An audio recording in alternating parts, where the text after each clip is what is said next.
Welcome to Choice Classic Radio. Like us on Facebook, subscribe to us on YouTube, and help keep this show alive by donating at choiceclassicradio.com. For more of your favorite old-time radio shows, join us on our companion podcast, Choice Classic Radio Detectives, where we bring to you tales from the greatest detective shows the golden age of radio had to offer. And now, with 126 episodes made, broadcast on NBC Radio from 1955 to 1958, we bring to you X-1.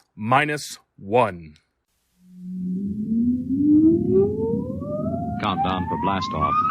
X-5, 4, 3, 2, X-1, fire.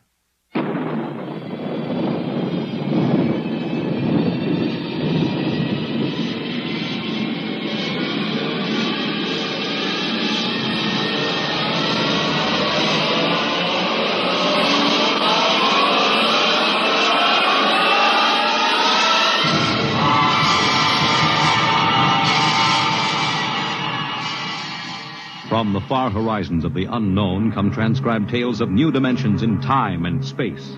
These are stories of the future, adventures in which you'll live in a million could-be years on 1,000 maybe worlds.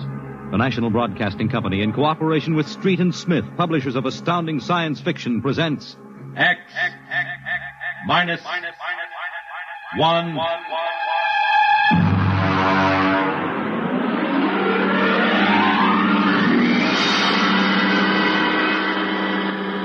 Tonight's story, The Embassy.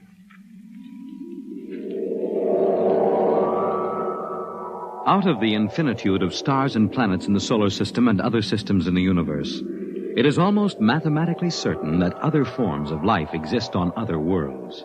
Someday, in the future, in 1,000 years, or in the next 25 minutes, daring travelers through space will make contact with the inhabitants of another world.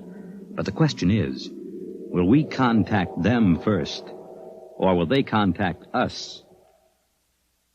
A private detective agency in downtown New York. Mr. Graffius, Mr. Broderick will see you. Well, what can I do for you? My name is Graffius of Springfield. I would like your assistance in helping me locate a Martian embassy. Would you say that again very slowly? I came to New York to locate the Martian embassy. I assume you were joking. On the contrary, I am completely serious. As it happens, I am interested only in Martians at the moment. I see. Okay, shoot. Well, it occurred to me in the course of my studies that we, Earth people, cannot possibly be the only intelligent form of life in the universe. Since Mars is older geologically, and since it is also an atmospheric planet, its evolutionary history could easily be similar to ours. You follow me? Well, so far I can't say no.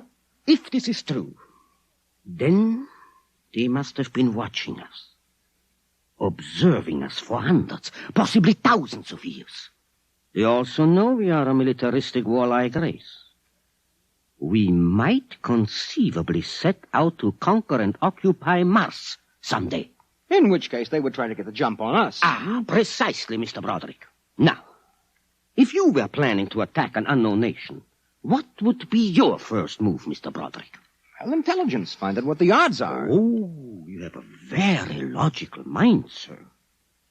You would send agents to scout the nerve centers of earthly civilization and advancement.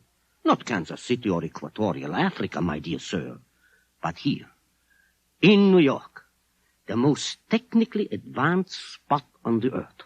And you want me to help you prove this theory of yours? Precisely. The expense doesn't interest me. Well, now, this may take a long, long time, Mr. Graffius. After all, nobody has ever seen a Martian. I assure you they will be very ordinary-appearing people. Mm-hmm. Very likely they live together in downtown New York. Most certainly they live in a private house with no servants to pry in their affairs. Oh, some ordinary people who live in a private house in downtown New York. I might just as well look up Martians in the classified section of the phone book. There's one other lead which might help you. What's that? they would be almost certain to subscribe to every conceivable type of newspaper, scientific journal, and foreign language publication. Now, that might be something. Okay, Mr. Graffius, it's a deal. Excellent. I shall contact you tomorrow.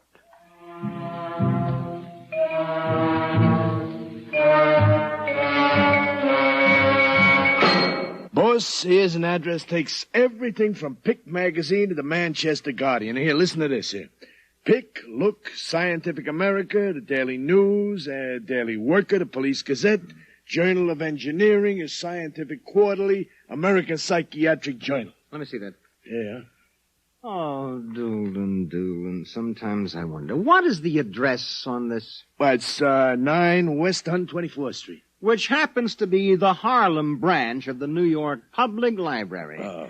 Now listen, Noodlebrain, what we're looking for is a private house. Oh, boss, what is the sense of all this? You know there ain't no Martian embassy in New York. This crackpot is paying us $100 a day, and we got to keep him happy. Do you understand? Yeah.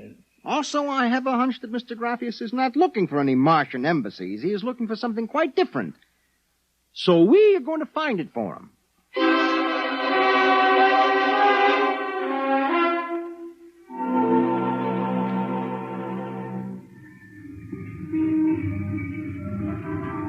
Which house is it, Doolin? It's right down there, number 108. Nobody comes out, nobody goes in. I asked around. You haven't been blabbing around the neighborhood that we're looking for the Martian embassy, have you? Boss, I'm stupid, but I ain't that stupid. Who'd you talk to? I struck up what you might call a casual acquaintanceship with those two girls standing with the baby carriages up the street. That cute one is real cute. Look, Doolin, don't try to do anything intelligent, all right? Just keep walking up and down, see? Check. Now, I'm going back to the office to meet Graffius. I'll see you later, boss.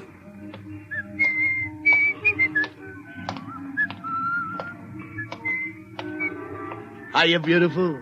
Hiya, Flatfoot. Name is Dolan, honey. Iron Man Dolan. Your line is getting rusty, Iron Man. So help me, honey. If I'm feeding you a line, may the heavens open up and strike me dead. Hey, what's that? Look out!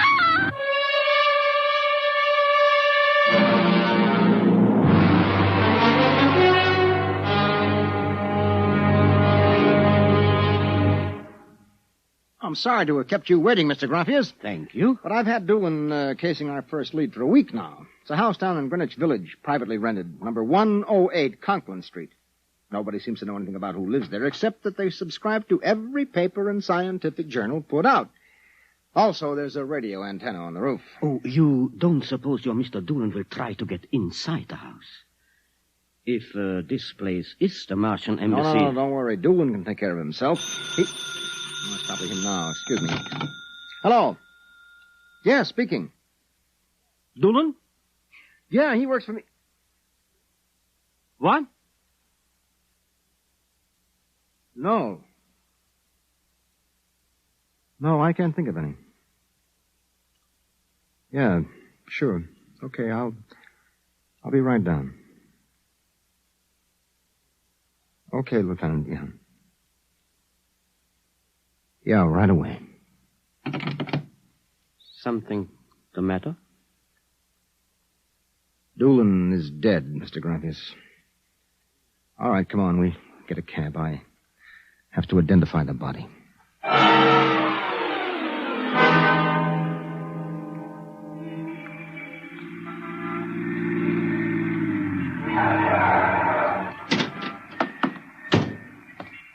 Lieutenant, I'm Broderick. Oh, there's your boy, Broderick.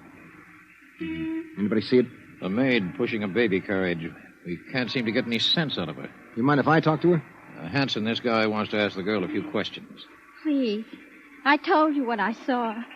How many times I gotta tell you? Look, miss, the dead man was a personal friend of mine. Would you tell me what happened? Helen and I were standing in front of Rackman's candy store up on the corner. We both had the babies out. He said hello and joked a little. Then he... What happened? It's too awful. No, please. Well, first he squashed. And then the stone fell on him. Could you repeat that? They don't believe me. But Helen saw it too. Saw what? First he squashed, and then it fell on him. He was mashed flat before it even hit him. Now, look. That's the story, Broderick. Please, let me alone. Let me go home. I told you what I saw. Now let me alone. Let me alone. Did you learn anything, Mr. Broderick? I don't know. May I ask, what do you intend doing?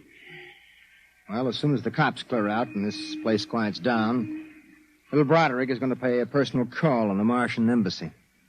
Or whatever number 108 is.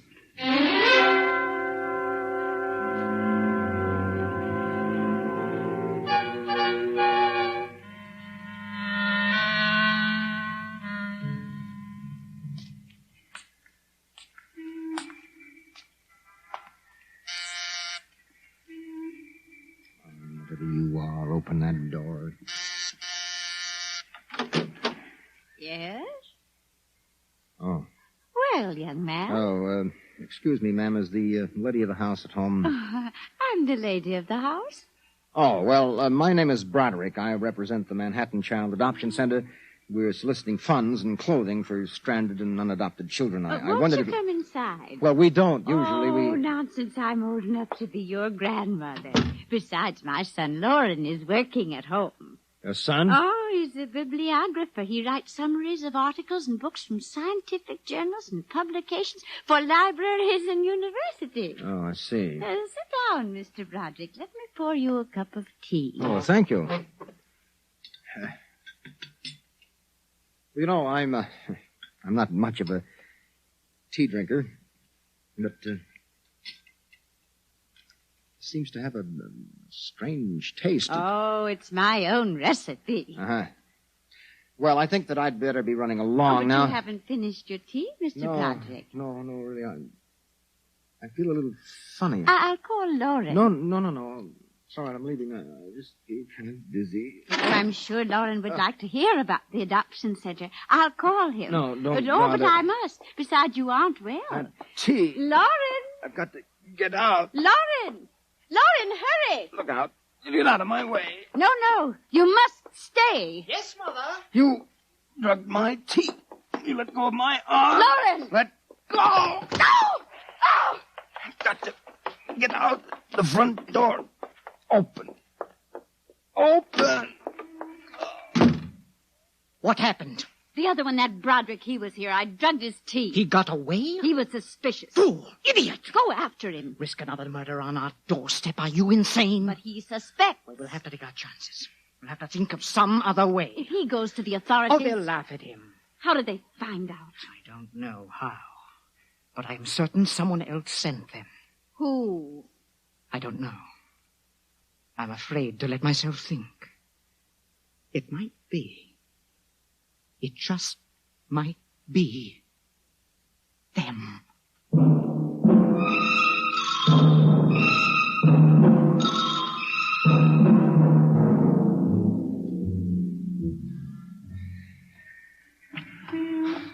I've got to get help. Oh. Look out! Miss, please. All right, miss. We'll take care of them. Come along, mister. I'm going to give you a break and take you back to the wife and kids. No, you can't. I'm sick. Sick, is it? What's the matter? I'm drugged. They drugged me. Who drugged you? The number 108, the Martian. Who? The Martians in 108 at Martian Embassy. Well, I've seen them with pink elephants, rabbits, and mice, but you're the first one that's got Martians. Oh, it's true, I tell you. Ah, come along. Listen, don't take me back there. They'll kill me. I've got to make you understand. Here, I'll help you up the steps. What? Listen, my name. My name is Broderick. I'm a private dick. We'll find out about this. No. Oh. Here, don't try any tricks. Officer, listen, please. I'll give you anything. $1,000, but please, listen. For God's sake, listen. Yes, officer? Oh. Why, Broderick. You know this Lush, Granny? Oh, why, that's my son, Broderick.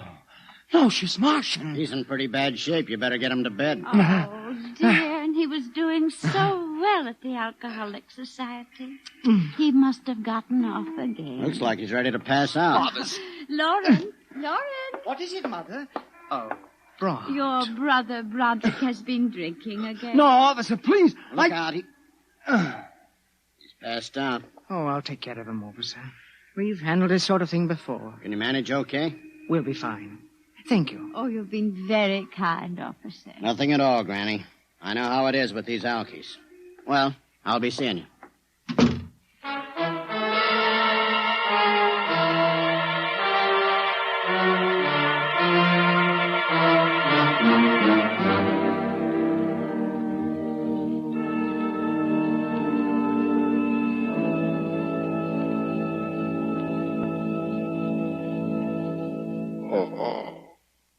Martian embassy.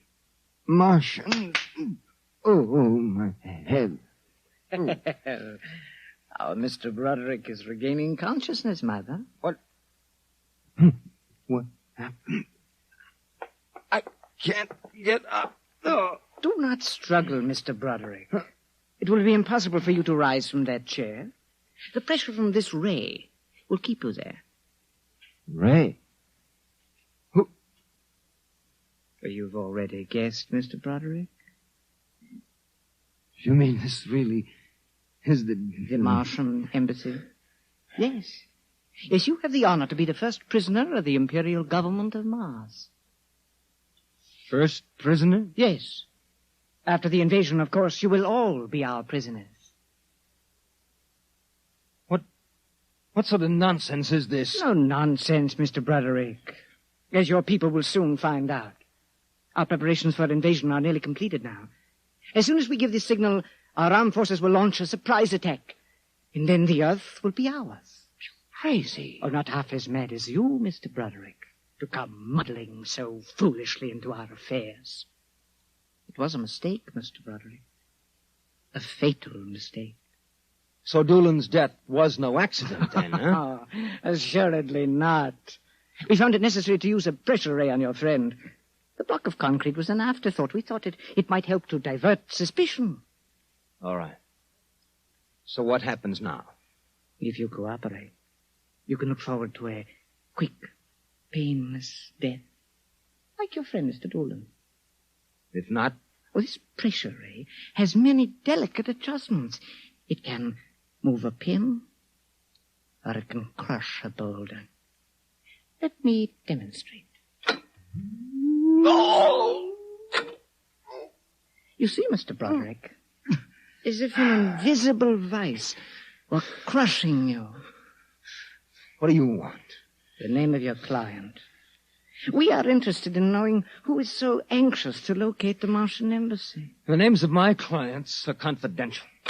Well? All right,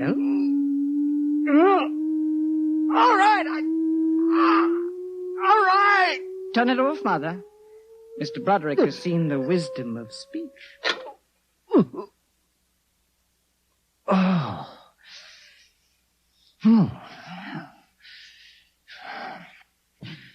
His name is Graphius.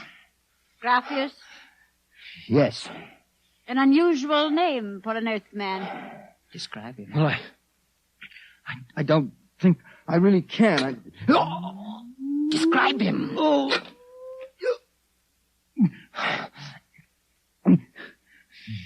He's tall. With a big forehead. It's about 60. Wears thick glasses. He's bald. Lauren, it sounds like one of them. Yes. Yes, it does. Contact the planet. Tell them we suspect that our plans are known. Ask for an acceleration of the invasion day. At once. What about me? Oh, I am sorry, Mr. Broderick. But I'm afraid you know too much now. In exactly 5 seconds, you will feel the full impact of the ray which faces you. I would suggest that you relax and meet your fate calmly. Oh, no, wait a minute. You will feel no pain, just a wall of force crushing you. Yes, but listen. 5. But you can't do this. 4. It isn't human. Yes, I know we're not human. 3. Yes, but do you understand? No. 1. Mother in heaven. Now! Lauren!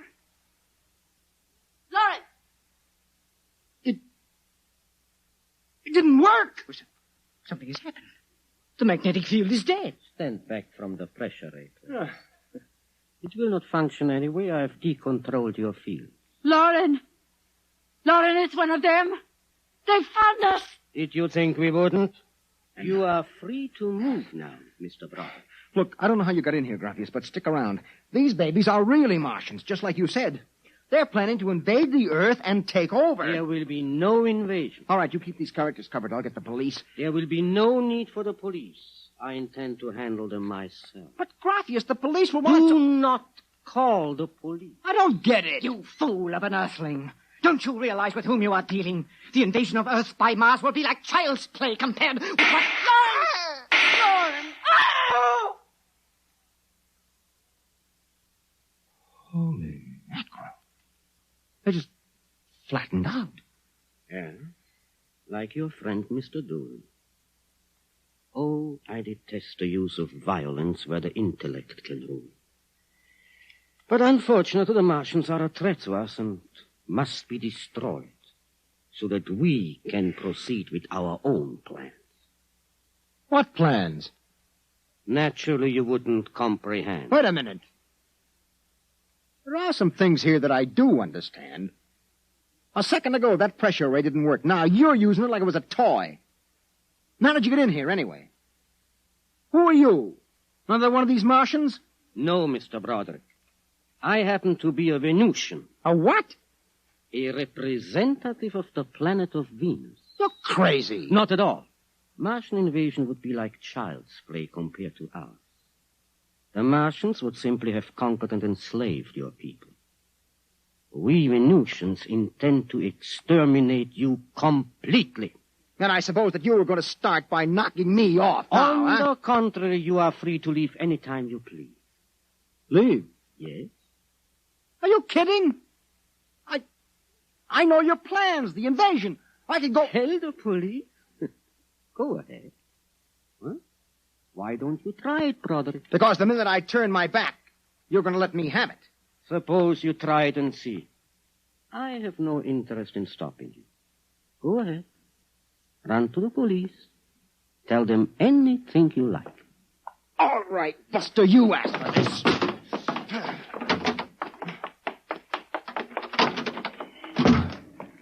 I'm alive. You let me go. Here. Where do you think you're running to? Officer, listen to me. Oh, it's you again. The one with the Martians. Listen, that story is true. You've got to believe me. You've absolutely got to believe me. They're inside that house, inside number 108. He killed them. Who killed him? Graphius, the leader of the Venusian invasion. Venusian invasion. Look, they're going to take over the Earth. Listen to me. Go in that house. Martians, now Venusians. Okay, brother, I've heard enough. Your Betty is a bedbug. Come along. Please, where are you taking me? Bellevue Psychiatric Ward, my friend. Come on. No, but you... Come along. You don't understand. Why are you such a fool? Let go of me. There's going to be an invasion. The Venusians are going to invade us. Why don't you listen to me? Why don't you listen?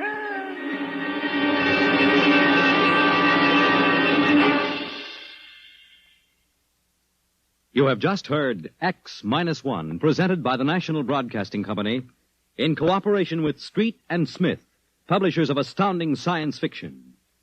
Tonight, by transcription, X-1 has brought you The Embassy by Donald A. Wollheim, adapted for radio by George Lefferts. Featured in the cast were John Larkin, Theo Getz, Bill Zuckert, Audrey Blum, Virginia Payne, Clark Gordon, Jack Orison, and Reese Taylor. Your announcer, Fred Collins. X-1 was directed by Dan Sutter and is an NBC Radio Network production.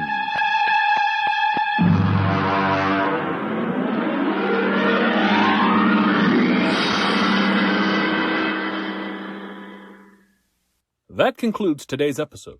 We'd like to thank you and remind you to donate at choiceclassicradio.com. Remember, your donations make episodes like this possible.